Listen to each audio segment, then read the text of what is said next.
Welcome to Six of the Universe pregame live road to the championship. That's what we're going to call this for every pregame and every postgame. The march to the championship is 16 wins through 4 rounds. That's what we're aiming for, 16 wins. And our first unfortunate victim is the Washington Wizards. But before I get into the Washington Wizards, I want to talk about a certain other team. You know, I've been keeping tabs on them all year long. The Big Three, they're unstoppable. You know, they've never won at a Warrior level clip, but we're supposed to treat them like they're the Warriors or something. And they're going to go and they're going to cream every team in the league. And that's not what happened in Game 1. Now, they came back and won, but a lot of the problems that I have seen every game that I watched Brooklyn was apparent.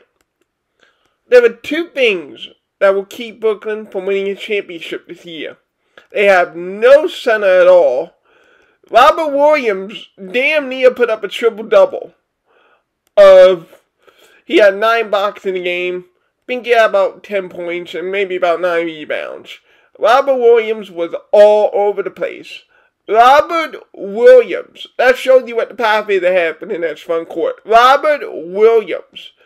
As a matter of fact, in my personal opinion, and this has been the case with almost every win that the Nets get, is what ends up happening is team takes a bunch of bad shots, team doesn't attack the Nets in the paint, and the Nets get to survive and win because the other team, the Boston Celtics, only scored 34 points in the paint. If I'm Brad Stevens, that's the first thing I point to. And I'm like, hey guys, why are we taking a bunch of, and this is what it was, contested long twos, contested fadeaway threes.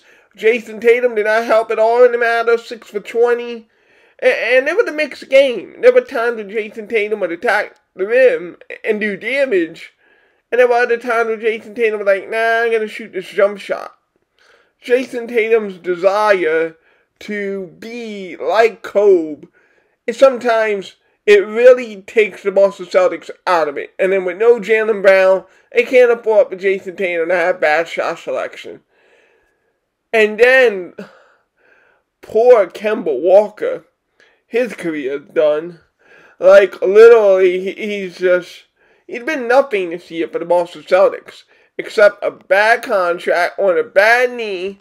Who knows what they're going to be able to get for Kemba Walker this offseason, and I said offseason because if Boston doesn't improve its offensive attack, until the shot selection, you never know if the shots go in or out. But I do know that shot selection in that game was horrible, and it played into the Nets.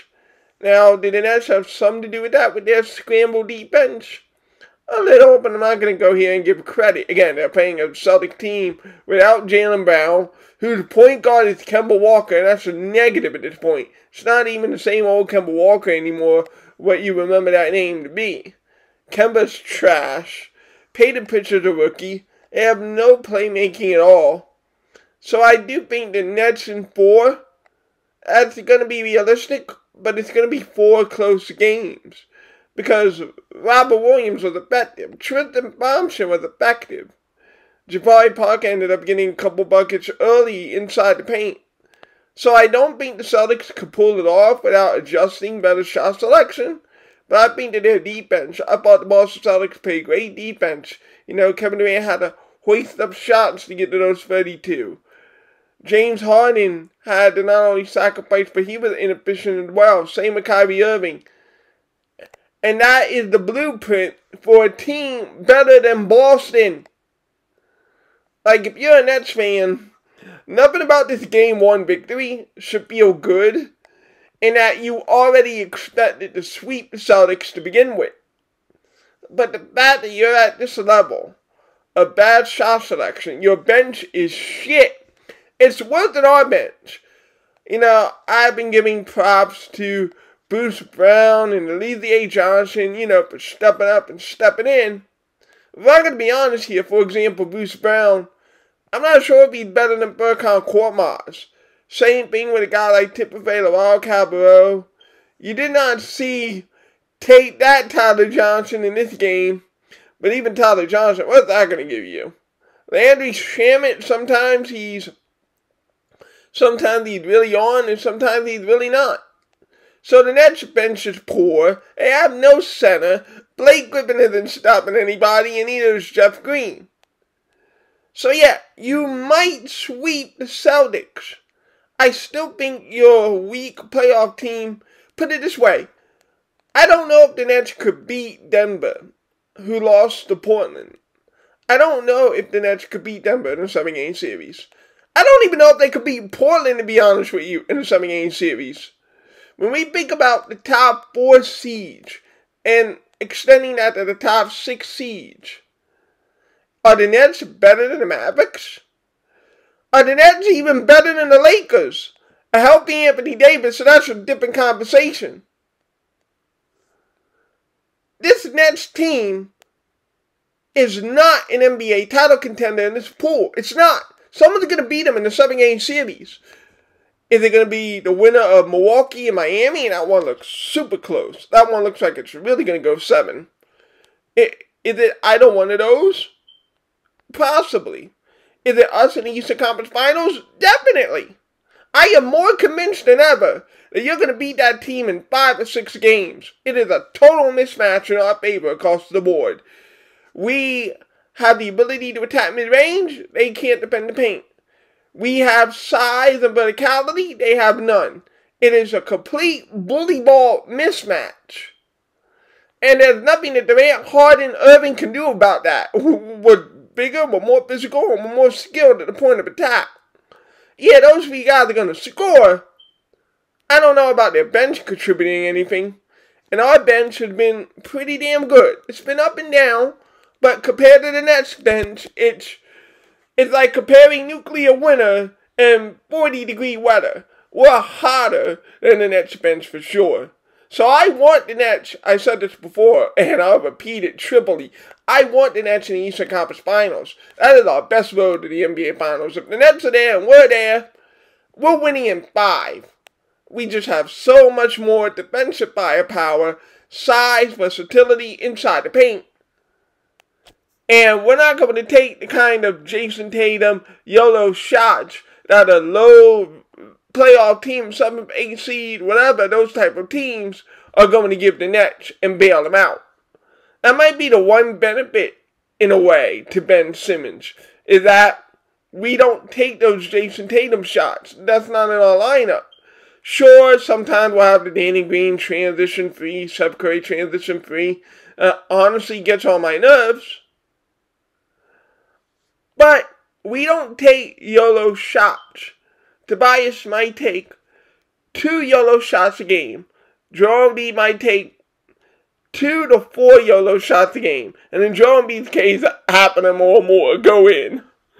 So, if we play the Nets in the Eastern Conference Finals, I'm just saying, I thought we had a 70% chance of winning. Now it's a 90%. It is the best opponent for the Sixers to get to the NBA Finals. I want the Nets to get there. I just don't think they will. And when they do lose, and they will, because those weaknesses are prohibitive to an NBA champion, I am going to laugh at all the analysts who once again did this to themselves like they did with the Clippers. These Nets are not a title contending team. If you have to play your stars 40 minutes on a Jason Tatum bad shot team in game 1, that does not bode well at all for Milwaukee, Miami, let alone Philadelphia. Those 3 teams are infinitely better than what Boston brings to the table. So the Nets have 0 chance at winning this championship. Even if somehow they did get out of the East, they would be utterly annihilated by the Western Conference team. Utterly annihilated. We're talking 4-0, 4-1. Because again, I don't care if the Big 3 score. They can't defend, and they have no bench. And that is going to haunt them against a better team not named Jason Tatum and Scrubs. So, congratulations on this game 1, but it showed a lot of the warts that aren't going to go away because you don't have the roster composition to fix them. And I believe those warts, as I've always believed and believe even more now, are going to cost you a series. So that might bring on the next. So somebody say, oh, are you afraid? No, I'm not afraid. I'm eagerly awaiting that. Now, okay, it's Sixer pregame live, not Nets postgame live, but I just wanted to go on that slight tangent there because the world's best undefeated, unstoppable team looks anything but. Anyway, our opponent this afternoon is the Washington Wizards. This is a team that we have pretty much beaten pretty convincingly in the one blowout, and then in the 2 games we had to crawl back a little bit of our own making. And I was going to do, and I might still do, a voiceover of some clips to kind of give you an idea of what we're going to face and why the Wizards are that pesky team that's going to hang around. You should still win convincingly for the majority of the series, but there's some things that the Wizards have that's just going to be pretty annoying. Now, obviously, Bradley Beal, right? But I feel like Bradley Beal has the most underappreciated game in the NBA. Bradley Beal is not what I just talked about before with Jason Tatum YOLO shots. There is no YOLO shot with Bradley Beal. Bradley Beal is a precision guy. He will use those screens, more of a Ray Allen type of player. He's going to use the screens. He's going to navigate them. He's become a good ball handler. So he's going to dribble his way into spots and knock down shots at a range that he can hit them. So yes, he hits them from beyond the 3-point line. And he's definitely a good off-ball shooter. But he has a compact game, a complete game, where he doesn't need to just ISO to get his points. And the reason that is a concern is that Washington, from the first game, it was the first game of the season, remember? From the first game onward, the Wizards knew to attack Danny Green. And there was an interesting article by Noah Levesque, a Sixer beat writer for NBC Philly, where he wondered, is Bradley Beal the same type of player who Danny Green chasing after isn't a good idea, like Doc said? And to Mr. Levesque, I would say 1,000,000 times yes. Doc saying that about Duncan Robinson, it was in slight preparation for the possibility that the Wizards are number 8. 1,000,000 times yes. Bradley Beal is Duncan Robinson 1,000,000 times worse. Worse for us. 1,000,000 times worse than Duncan Robinson. Duncan Robinson, all he's going to do is catch a shoot off the corner. With Bradley Beal, and you're going to see it in the clip later on, Bradley Beal, you have to respect that ability to fire from the corner, but you also have to respect his ability to turn on a dime. It's not Lillard fast. It's not Irving. It's not quick twitch. But because he has that perimeter skill, you have to respect his shooting and his penetrating ability. And he's tall at 6'5". So even though he might not have the same burst of speed, his burst stuff is good. Don't get me wrong. It's just not, elite superstar. It's not Tyrese Maxey. It's not end-to-end speed, but it's good enough. Combined with his handles themselves, period, are pretty good. And combined with his size, and combined with his shooting, you have to be on alert with your rotations and closeouts. And like Doc correctly said, Danny Green is not up to that task whatsoever. And that's going to be the problem that we face. Bradley Beal, he has always scored a lot against us, historically and this season. And one of the reasons is his perfect offensive game. I say perfect because Bradley Beal plays offense the way it should be played.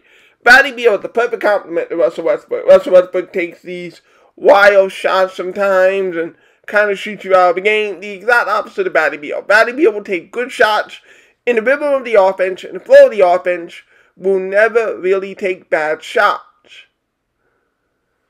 So because of that screen roll action, it's going to be a challenge. That's the first thing you're going to notice. Bradley Beal will dominate us. Now, does that mean the Wizards will win? Absolutely not. I mean, we scored 127 on them, 3-0, 13-point margin of victory. But I'm just going to tell you early on what's going to be the problem, quote-unquote problem, in this series. Bradley Beal is going to decimate Danny Green as he has for 2 of the 3 Wizard games. Literally decimated. 9 for 15, and it's not just the 9 for 15, it's the way he gets those shots. He is 9 for 15 because he dominated that screen roll action. The looks were clean as shit. So here's the challenge for the Sixers. Obviously, if Danny Green is going to give up 60% to a player and does not look whatsoever comfortable in screen roll coverage, who else do you have? So anyone would obviously say then Ben. And then Doc Rivers has had this consistent philosophy of we want Ben to be an off-ball roamer. And I don't have a problem with that, except you don't have another on-ball guy. And this was the problem with the roster composition, our roster composition, when we went the whole Ben Simmons point guard thing, is that you're basically now down one perimeter defender. We thought it gave us versatility. It only gives us versatility if a team doesn't have a secondary ball option. If a team has a secondary ball option, then you need that perimeter point guard defensively, and you don't have it because you went and called Ben your one. So, for example, it's not going to be Danny Green. It's going to be Seth Curry. Are we going to put Seth Curry on one of Russell Westbrook or one of Bradley Beal? And that's the issue. And it's been the issue all year long. It just hasn't really come up because Joel Embiid is the MVP. Seriously, I watched Damian Lillard carve up the Portland Trail Blazers. I'm sorry, he didn't carve up the Portland Trail Blazers. He's on the Portland Trail Blazers. I saw Damian Lillard carve up the Denver Nuggets. And I saw Jokic, it didn't matter whether he came up high and put that in quotes because he was still like 5 feet behind the perimeter. And it didn't matter whether he sagged even more, which is like 10 feet to the rim. It didn't matter. Jokic is a defensive zero in the playoffs. I don't care about his steals. I don't care about his deflections. As a center, your job is to protect the goal, and he has no ability to protect the goal. Any perimeter guard worth a damn is going to score in the Denver Nuggets. So even though Jokic he's developed as a scorer, he's become a great rebounder, and his passing is what it is, I don't know if Jokic will ever be a championship-level player in this league. I really don't. Because the passing is secondary. Even the scoring, and Joel Embiid mentioned this over and over again, the scoring is secondary if you can't defend. Jokic can't guard. He can't guard as a hedge big, and he can't guard the goal. If you're a Nuggets fan, you have to wonder how you're going to get a championship in the Jokic era, because although he is the best offensive big man maybe to ever play, he is also consequently the worst defensive center in the NBA right now. So I don't know how Denver's going to solve that problem. And it's not a problem in the regular season, but every time in the Western Conference and your matchup is Steph with Dame or with LeBron, with perimeter ball handler who can stretch the defense, Nikola Jokic will become the liability that is the anchor on the Denver Nuggets' potential. So I don't know. I don't know how you fix that center problem. Maybe you move Nikola Jokic to power forward defensively, and you can get another guy to protect the rim, But I don't know how Denver's going to do that. They tried with Aaron Gordon. Aaron Gordon's more of a 4, and I'm not sure if Aaron Gordon's really that rim protector that you need. It's kind of a better Paul Millsap. So if I'm a Nugget fan, I don't know. I don't know what you do there, but I do know that until they fix that problem, Nikola Jokic might just end up having the Iverson Barkley route of being great, but never winning a championship in the NBA. It is what it is. So yeah, Our challenges are going to be, who do we have to guard Bradley Beal? And whoever guards Bradley Beal is not going to be on Russell Westbrook. Seth Curry guarding Russell Westbrook? This is where Matisse Thybulle's offensive game hurts us. Because the real solution to this is stupidly simple. If Matisse Thybulle could give us 10 points a game, we would just have Matisse Thybulle start over Danny Green. And Matisse Thybulle could guard Bradley Beal and Ben Simmons could be the roamer. Or hell, start Tyrese Maxey, who looks like he is solid defensively over the last 10 games, and get yourself better perimeter defense. But we've heard Doc, and we know it's set in stone that this starting lineup isn't going to change just because you have a guard mismatch the size of a gorilla. So, and it shouldn't cause us problems. Or, not problems in terms of winning the game. It will be a problem watching it because we're going to see Bradley Beal hit shot at the shot. And we're going to see Russell Westbrook do Russell Westbrook things. Sometimes he's going to be a beast too, and other times he's going to be... Other times he's just going to be what Russell Westbrook is. Sometimes it's a lot of turnovers, missed shots, if he shoots threes. And I guess that's kind of keep us defensively. Can we get Russell Westbrook to be a bad version of Russell Westbrook? Which is just gunning and just taking the Wizards out of the offense. If you can do that, then that helps you. I believe we'll win in 4. Maybe 5 at the worst. I could see 6 in a worst case scenario. But I have no belief whatsoever in losing this series. And to be frank, you shouldn't lose the game if you outplayed them by 13 points in the regular season. And they lost a guy in Thomas Bryant who really caused us problems in terms of being a stretch big. Now Daniel Gayford is their starter, and he's more of a traditional big man. So they don't have the same ability to stretch the floor as they did in the past. Davis Bertans comes off the bench, for example. So quite frankly, you should dominate this Wizards team. It's just going to be an annoying, it might be a high scoring. Doc Rivers isn't going to be happy about it. But if he's really not happy about it, he should just get a second perimeter defender in the lineup rather than Danny and Seth, right? But that's not going to happen. So, you might have 4 high-scoring, entertaining Sixer wins. Hey, I'm all for it. Especially if Max to get some minutes here and there. And, Sixer Universe. I'm looking forward to the game this afternoon. The road to 16 starts now.